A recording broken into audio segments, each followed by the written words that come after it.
Hola and welcome to Unplayed. I am so very happy you are here. As promised, today I have part 2 of Introduction to Real Men. So let's pay attention to how these men speak about their wives, how their eyes light up when they speak about when they met them, and how they feel about their wives and their children. All beautiful examples I really wanted to share with you. Enjoy. Women in my life have had a profound impact. I think, what they've taught me is this ideology of being selfless and being empathetic. The women in my life have also taught me the qualities of breaking through barriers and what that is like.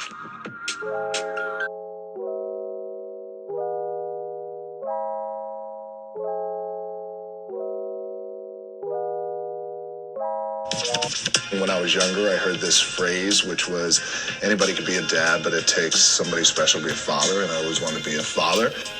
Never easy, but nothing worth having or worth doing well ever is. I first met my wife, Lauren, in Boston many moons ago, and my favorite memory of marrying Lauren, and it was a beautiful wedding in Hawaii on the cliffs with our family and our ancestors watching, would have to be just the joy, the pure joy that I saw in her eyes and in our baby Jasmine's eyes, and even in baby Tia as they just walked that aisle and threw their rose petals. It was beautiful. I mean, just as a man and as a father and as a husband, just seeing that joy was all I needed to see. Our first guest on the show is the number one person in my life. She's a vegan recipe developer, a plant-based dietitian, and an Ayurveda enthusiast. Her hilarious, fun, and entertaining videos steal our hearts every single week on Instagram, and her recipes make our mouth water. My first guest is none other than my wife, my love, my everything, my soul, Radhi Devlukia Shetty. Oh, thanks. I love you. That was a nice intro. Thanks for I doing didn't this pay with him me. to say that. We'll make him food to say that. Thanks for doing this for me. Thanks. So as you're gonna find, one of the first things people always ask us wherever we are is if we're brother and sister. Yeah, that happens all the time. Even if we're like holding hands or walking in a couple way, people will be like, hey, are you guys brother and sister? Are you related? And we're like, would that not be really weird right now if we were related? Yeah, But, we're holding hands when you're like lying on my shoulder when On we're a the plane, yeah. But definitely not related, no relation. any way. The eyes are not exactly the same color either. No. So, how did we meet? Okay, so the first time I actually met Radhi was before I became a monk. I thought she was beautiful and attractive, but I didn't really think anything of it. Like I genuinely just was so focused on what I was doing in life at that time, and I was so spiritually inclined and spiritually focused that I literally didn't think anything of it. Yeah, and my mum introduced me to you. Yes, so I Yeah. should tell that story. Yeah. So actually, I met Radhi's mom even before I met her. Yeah. And so I was training to become a monk, and I met Radhi's mom, and I was asked to show her how to do a particular service at the temple. So I had to take her around, etc. Now, the incredible thing about this is that is the only time You ever asked. while I was there that I was ever asked to show Yeah. another person how to do this service. So the one day that I had to show someone how to do this particular service, this voluntary service at the temple, It was my the mama. one day that her mom turned up. And at that time, I didn't know she had a daughter. I didn't know anything about this lady. I was like, oh, she's around my mom's age. My mum wanted me to get more involved in, and I really wanted to get more involved in like the spiritual side of my life, and so she met him and wanted me to get introduced to the youth community there, and so she passed on my number to you, but you passed it on to your sister. Yeah, absolutely. Yeah. So I passed it on to my sister. I was like, no, I need to stay focused, do my thing. And my sister's very spiritually inclined too. Big shout out to Amy. Mom had said to me, oh, I met this really nice guy at the temple, and she was like to me, oh, after I met him, I prayed, and I was like, oh, I hope my daughter meets somebody like this. I know he's going to be a monk, but I hope she meets someone that's like this because he seems really nice.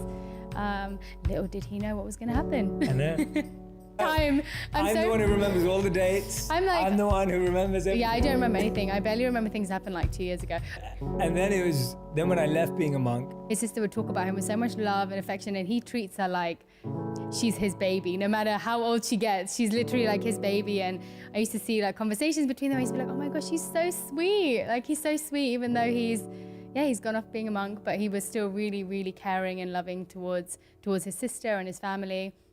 And then, I had told her that I liked him before he knew about it, or before you'd probably even thought about it. She was going to say some other person's name. And she's like, she really likes you. And I was like, oh, I really like her. When I left being a monk, later that year, we started going out. So that was around towards the end of 2013. And then it just went really fast. We both kind of, as soon as we spoke about it, we both knew that we wanted to be with each other, and we were really certain about it. And it could have gone really wrong, but we were like, we could have both been really crazy, but it ended up just working out. We both really had kind of understood each other just by observing one another, I guess. And there were a few surprises, I'm sure, but we got along straight away, and we were both pretty much went from, I really like you, to, I love you, in like a day. And then it was like, we want to get married in like a week. Thank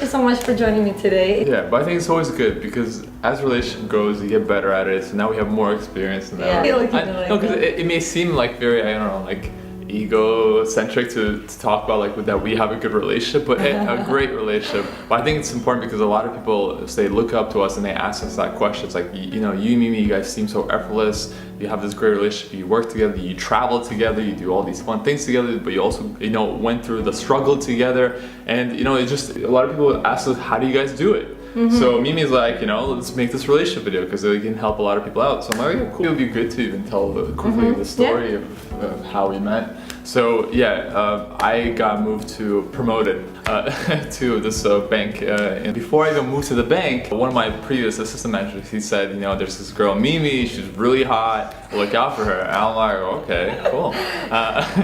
And kind of, we moved to that branch, I met Mimi right away. And Mimi was, kind of the image of like really cool girl. But as we kind of got to know each other and talk and just be co-workers at first, then friends, and going to the point that Mimi said, what attracted us to each other more than anything was that we had a common vision of a life that we wanted to build together. And this is kind of one of the first topics, and Mimi is saying why it's one of the most important things to kind of as a foundation of relationships that bring you together, even more important, than sex and other things, because a lot of times it's people, what binds the a lot of times I believe people get infatuated with and get passionate about, let's say, this attractability. However, if you're going to be with a partner for your life, it's very important that you guys are very aligned. We knew that we saw ourselves as more of international citizens. We saw ourselves not living in Toronto, although it's a great city, but we saw ourselves being in one of these global centers like New York or London, and also just traveling the world to find our place in it and truly be global citizens, have our own business, be free. And we kind of shared that. That was our common vision. And as Mimi said, a lot of times, let's say in relationships, and we see it in our own lives through friends and whatever, where one would be like, I'm totally cool living in the suburbs and this is my life, this is my family, and I don't have no big dream of going to New York or London and living this big life. I just want a simple life. While the other one, let's say, wants something more grand and adventure and whatever. So it's very important that you guys are aligned. That if you want just a regular family and you have your friends and the close-knit things, that's cool. That's amazing. And if you want to achieve and do great things, whatever they might be, and you guys are in it together, that's even better, because that way you guys won't separate and you'll even grow and bond even more together. Very important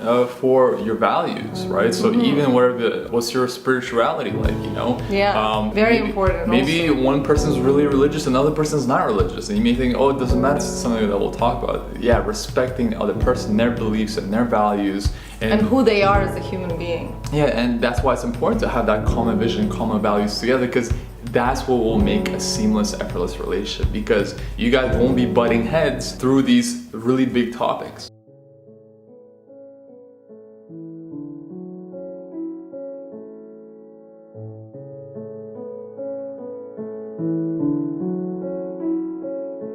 2006, you met Camilla. Yeah. In the middle of making all kinds of romantic comedies, you found the love of your life. Do you remember the first time you guys met? Damn right. Where was it? Jones, a club on Sunset Boulevard. And I'm not a club guy. Right. But this night I was a club guy.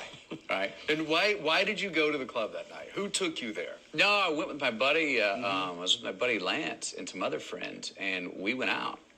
Single men having a good time.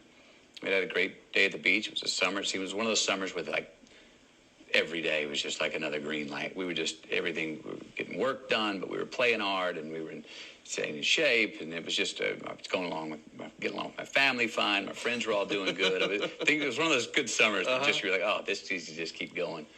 And we went out, and I was making margaritas at the table, and out of the corner of my eye, this sort of aqua green figure went sort of floating across the frame about 20 feet in front of me. My eye went up, and I remember what came out of my mouth.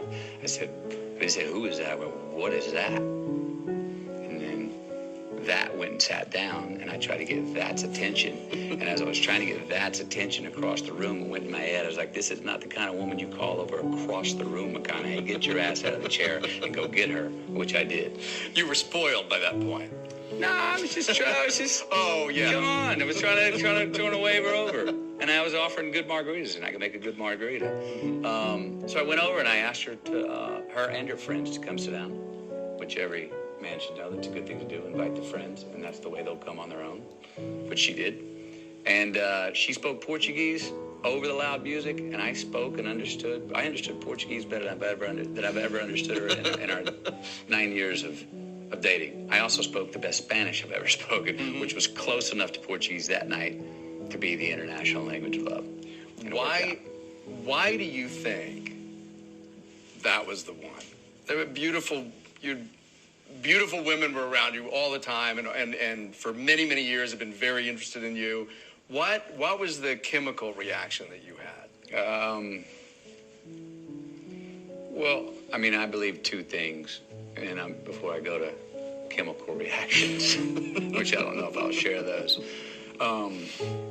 Got to be the right person, but it has to be the right time. You could meet. I could have met her 15 years ago, and it wouldn't have. Maybe not. Wouldn't have been. You know, how many people in your past have you met where you go, oh, if I would have actually been hanging out with them at the time I was ready, would they have been right? I don't know the answer. We don't know the answer to those questions. It was the right time for me. I was not looking. I was very happily single and healthily single. So I was not looking. I was sleeping well. I was spiritually sound. I was good with hanging with me. But we met, and the self-respect she had for herself, the way I understood her and her relationship with family, her own family, the way she respected me but never took anything for granted, the way, they were not putting on any airs, no airs whatsoever. And you know when you catch the airs, you catch them in the silent moments when they're not talking, not in what they say, and there was none of that. So we went out on our first date 3 nights later, and I knew then that I said the next night after that I wanted to go on another date.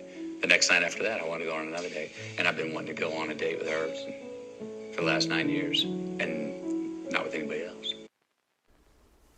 I hope this video has ignited a little fire within you that would only allow men that will speak to you and feel for you the way these men feel and speak about their wives and children. On my next video, I'll present you with Intro to Real Men Part 3. I just had so much great content to show you that these videos will be hours if I don't divide them into parts. So thank you so much for being here, and please repeat after me. I am strong. I am beautiful. I am deserving. I am truly amazing. Thank you for being here. See you on Part 3.